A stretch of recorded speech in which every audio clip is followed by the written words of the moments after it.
So it took me 244 phone calls, 3 months of rejection to finally break out of my job. And when I did, I didn't just get one deal, I secured 3 HMOs, housing 21 tenants and making £2,500 profit a month. That was the beginning of everything. Before rent to rent, I worked in engineering. I was on the shop floor covered in like grease, working in a factory. On the surface, it was stable, but I was definitely dying inside. I was trading time for money and my soul for a payslip. I'd always wanted more time, more money, more control, but no one around me was showing me how to get it. That's when I stumbled upon rent to rent. What do you mean I can control a property without even owning one? It sounded insane. I got obsessed. I was staying up late watching all of these YouTube videos after YouTube videos and joining Facebook groups and seeing people actively doing it. And then I started making phone calls, trying the market, seeing what I was capable of. So I made 244 phone calls. Every estate agent, every landlord, every lead I could find, 20 offers, 3 months of solid rejection.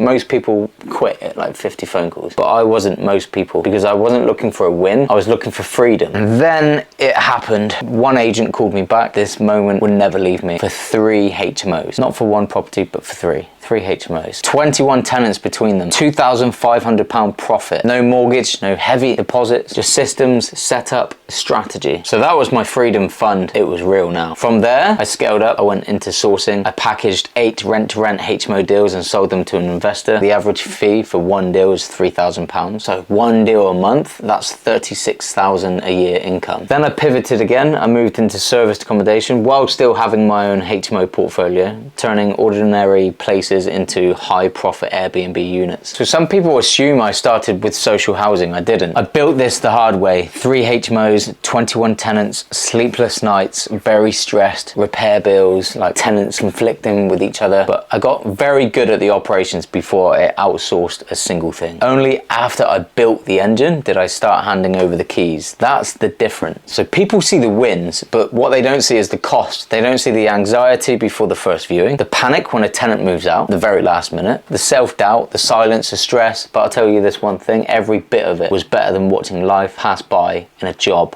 I hated. When I figured this out, I looked back and thought, why the fuck did no one teach me everything I needed to know at the point I eventually got to? So why are people learning about careers, pensions and debt, but not cash flow, leverage, control? That's why I built Rise Up Rent to Rent, not to make a few pounds, but to hand people the absolute blueprint. Because if I can do this, someone who's sat in an office just like you are, then so can you. And that is proven to be the case time after time after time. I'm not special, I just refuse to quit. 244 phone calls, 3 months of just viewings, rejection. But when I got my chance, I was ready and I took it. Now my mentees are doing exactly the same and even better because they're proving my system. Some are making 2K a month from one Airbnb unit. Some are doing social housing. Some are flipping deals without touching a single property. It's all real and it all starts with one decision. You either keep watching others live or you make the calls and build a life of your own. It took me 244 phone calls, but that was the price of freedom.